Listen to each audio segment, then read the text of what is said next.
అందరూ నమస్తే. రేపు ఢిల్లీలో చాలా ఇంపార్టెంట్ మీటింగ్ ఉంది. ఆ ఇంపార్టెంట్ మీటింగ్‌లో ఎవరు అటెండ్ కాబోతున్నారంటే, మన ముఖ్యమంత్రి రేవంత్ రెడ్డి గారు, పక్క ముఖ్యమంత్రి చంద్రబాబు నాయుడు గారు, కేంద్ర జలవనరుల శాఖ మంత్రి సిఆర్ పాటిల్. ఆయన పిలిచిండు, మీ ఇద్దరు రండి మాట్లాడుకుందాం అంటే, మనోళ్ళు లగేజ్ అంతా రెడీ చేసుకున్నారు పోనీకే. ఒకటేసారి 3, 4 రోజుల బట్టలు గిట్టలు అన్నీ సర్దుకొని రెడీ పోవాలి. ఎందుకంటే మొదలే అక్కడి నుంచి పెద్ద మనిషి వస్తున్నాడు. ఇక్కడ కలిస్తే పెద్ద బాధ. ఢిల్లీలో అయితే ఏ బాధ లేదు.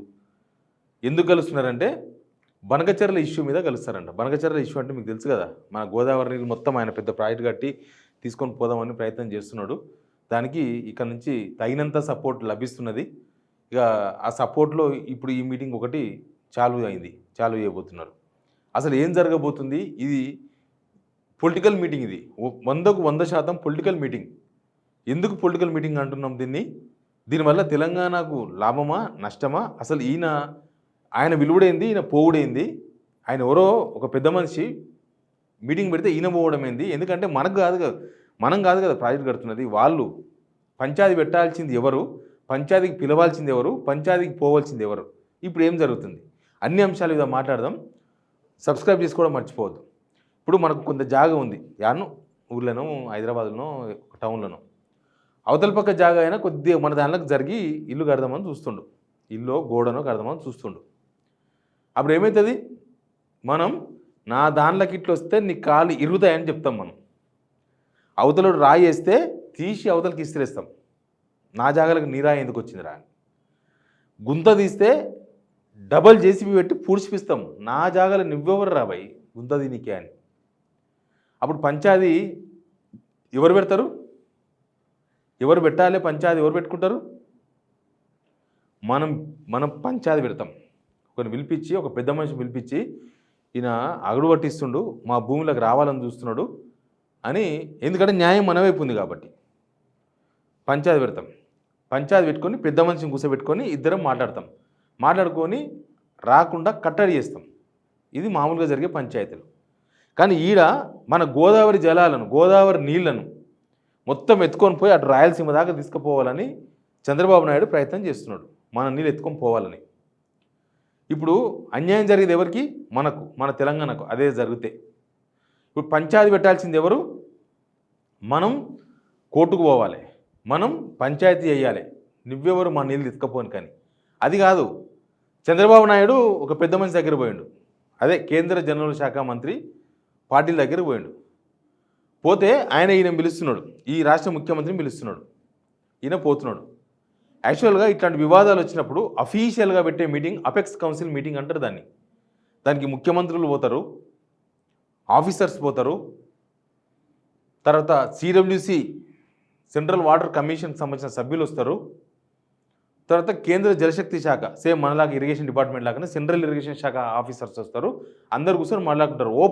ఓపెన్గా ఎవరేం మాట్లాడుతున్నారు, ఎవరు ఏం కోరుకుంటున్నారు, ఎవరు ఏం అబ్జెక్షన్ చేస్తున్నారు, ఆ పంచాయతీ ఏందో ఆడ మాట్లాడుకుంటారు. నీళ్ళ పంపకాలు ఏంది, ఎవరి నీళ్ళు ఎవరు ఎత్తుకపోతారు, అన్ని చర్చలు జరుగుతాయి.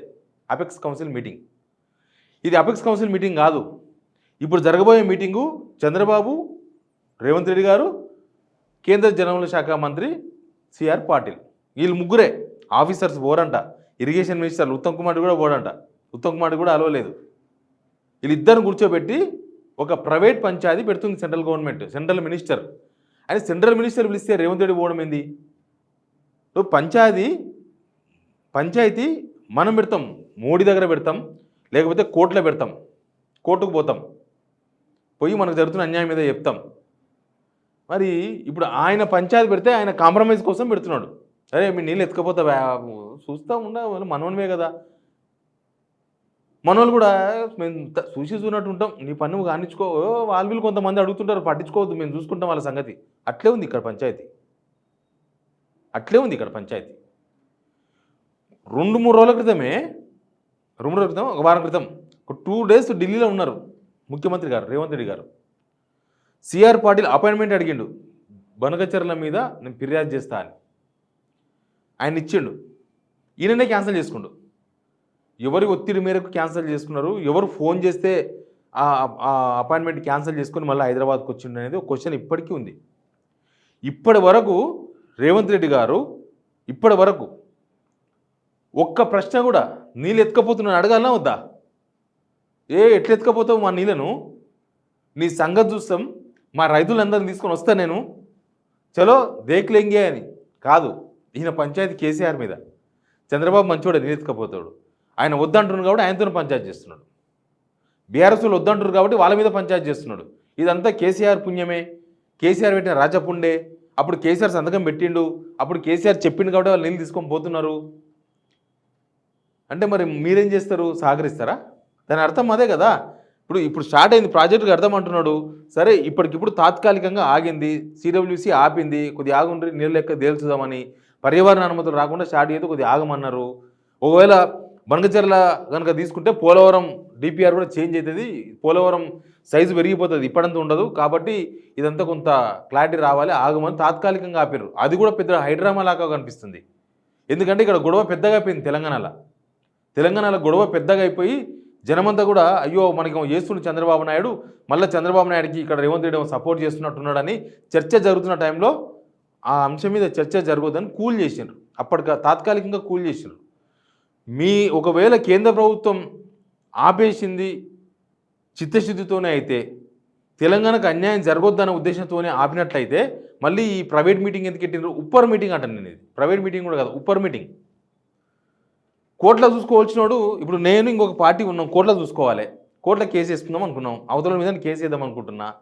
ఎవరో పెద్ద మనిషి వచ్చేసి నేను ఈయనతో కాంప్రమైజ్ అయితే నన్ను ఆయన కోర్టుకు పోతాడని చెప్తే నేను ఆగుతానా? న్యాయం నా వైపు ఉంటే నేను కోర్టుకే పోతా, కోర్టునే చూసుకుంటా. ఇప్పుడు ఈయనతో ఏం మాట్లాడుతున్నా? మేమిద్దరం మంచిగానే ఉన్నాం, మధ్యవర్తుల కోసం జరుగుతున్న డ్రామా ఇది. ఎవడైతే తెలంగాణ నీళ్ళని ఎత్తుకపోవద్దని ఫైట్ చేస్తున్నారో, ఇది జరిగితే తెలంగాణకు నష్టం జరుగుతుందని చెప్తున్నారో వాళ్ళ కోసం ఆడుతున్న డ్రామా ఇది. కానీ ఇది వాళ్ళ కోసం ఆడుతున్న డ్రామా కాదు సార్. తెలంగాణ ప్రజలు గమనిస్తారు, ఇది తెలంగాణ రైతులకు నష్టం జరుగుతుంది. ఇప్పుడు రేవంత్ రెడ్డి పోయి ఏం మాట్లాడతారు? మనకున్న అవగాహనే చాలా తక్కువ. దేవాదాలు ఎక్కడుందో తెలియదు, నల్లమల్ల ఎక్కడుందో అర్థం కాదు, వాళ్ళు కడుతున్న బనకచెర్ల ఎక్కడుందో కూడా తెలియదు. ఇప్పుడు కూడా తెలుసోలేదు. అది నంద్యాల దగ్గర కడుతున్నారు. కానీ ఆ పక్కన ఆయన ప్రకాశం జిల్లా, ఈయన ప్రకాశం జిల్లా, ఆయన ప్రకాశం జిల్లా, ఇద్దరు మంచిగా జమైనరు. సలహాదారు ఆదిత్యనాథ్ దాస్ చెప్తుండు అది ప్రకాశం జిల్లాలో ఉందని. ఈయన అడిగిన ప్రకాశం జిల్లాలో ఉందా అని. ఈయనకు అట్లే తెలుసు. మరి ఆయన సిఎస్గా పనిచేసిండు, ఆయన నాలెడ్జ్ ఏమైందో. కాకపోతే ఆయన ఏపీ సిఎస్గా పనిచేసిండు. తెలంగాణ ప్రాజెక్టుల మీద రకరకాల కంప్లైంట్లు చేసి ఇప్పటికి పర్మిషన్ రాకుండా ఆపింది ఆదిత్యనాథ్ దాస్ సిఎస్గా ఉన్నప్పుడు చేసిన ఫిర్యాదులే. మరి ఇక కరెక్ట్ ఇన్ఫర్మేషన్ ఎందుకు ఇవ్వాలి? తెలంగాణ ముఖ్యమంత్రికి అవసరం లేదనుకున్నాడో తెలియదు. శత్రువులను సంఖలో పెట్టుకుని తిరుగుతున్నాడు. తెలంగాణ శత్రువులు రేవంత్ రెడ్డి సంఖలో ఉన్నారు, తెలంగాణ శత్రువులు ఉత్తమ్ కుమార్ రెడ్డి సంఖలో ఉన్నారు, తెలంగాణ శత్రువులు ఇరిగేషన్ డిపార్ట్మెంట్ సలహాదారంగా ఉన్నారు, తెలంగాణ శత్రువులు సీఎంఓ ఆఫీసులో పనిచేస్తున్నారు, తెలంగాణ శత్రువులందరూ ఇప్పుడు తెలంగాణ ప్రభుత్వాన్ని నడుపుతున్నారు. అదే జరుగుతుంది, కనిపిస్తలేదా ఓపెన్గా?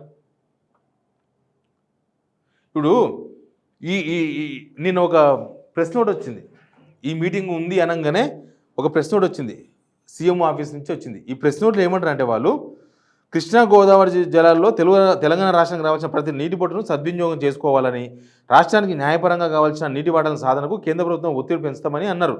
కృష్ణానదిపై తెలంగాణలో ఉన్న ప్రాజెక్టులు వెంటనే అనుమతి ఇవ్వాలని, నీటి కేటాయింపులతో పాటు వివిధ ప్రాజెక్టుల నిర్మాణానికి ఆర్థిక సహాయం అందించాలని కేంద్ర ప్రభుత్వాన్ని కోరుతామని తెలిపారు. అంతేగాని ఎక్కడ బనకచెర్ల ప్రాజెక్టు అడ్డుకుంటామని కానీ, ఏపీని నిలదీస్తామని కానీ, దీన్ని ఎట్టి పరిస్థితుల్లో ఒప్పుకోము, కేంద్ర జనవనరుల శాఖ మంత్రి ముందల్నే తేల్చుకుంటామని కానీ ఎక్కడ లేదు. ఎట్లా ఉండదంటే, మోకాలికి దెబ్బ తాకితే గుడ్డు తిను నీకు బలం పెరుగుతుందని పెట్టినట్టుంది ఇది. ఫస్ట్ బనకచెర్ల పెట్టి మనకు బొక్క కొట్టిక చూస్తున్నారు. దాని గురించి మాట్లాడకుండా మొత్తం పంపకాలు తెలిసేది ఎవరు? కేంద్ర జనవనరుల శాఖ మంత్రి తెలుస్తాడా? అసలు ఒక ముఖ్యమంత్రి పోతాడా? పిలిస్తే, ప్రధానమంత్రి పిలిస్తే పోవాలి. మీరు ప్రధానమంత్రి అపాయింట్మెంట్ తీసుకొని పోవాలి.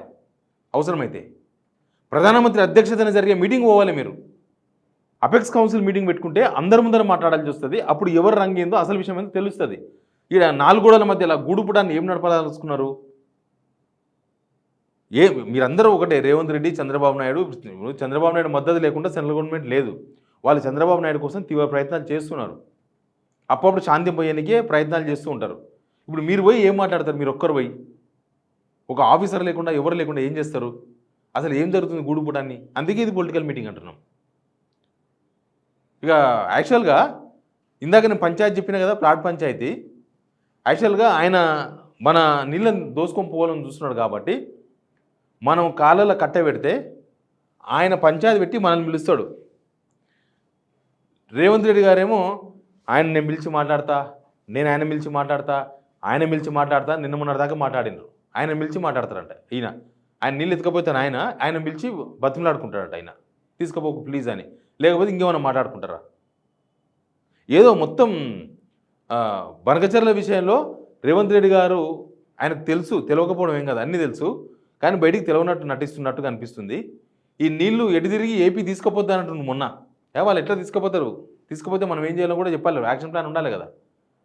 అసలు ఈ మీటింగు ఎందుకు పోతున్నారో తెలంగాణ జనాలకు చెప్పాలి.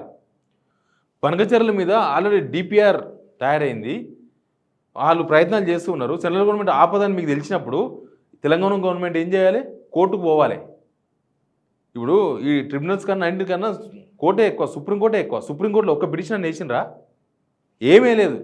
చంద్రబాబును సేఫెస్ట్గా గోదావరి నీళ్ళు ఆయన చేతుల ఇట్లా దోశలో కాదు, ఇట్లా తీసుకుపోయి ఒక బిందెతో తీసుకుపోయి అభయపాలను చూస్తుండ్రా? ఏం జరుగుతుందో కానీ ఈ మీటింగ్ చాలా ఇంపార్టెంట్ తెలంగాణకు.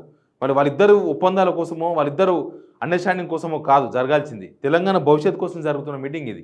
అసలు ఈ అనఫిషియల్ మీటింగ్ రేవంత్ రెడ్డి పోకూడదు. నిజానికి కూడా అఫీషియల్ మీటింగ్ పెట్టమని చెప్పండి. ఈ దొంగచాటు మీటింగులు, 4 గోడల మధ్య మీటింగులు, ఇవన్నీ ఎందుకు? తెలంగాణ జనం ఆలోచించాల్సిన అవసరం ఉంది. Please subscribe signal TV.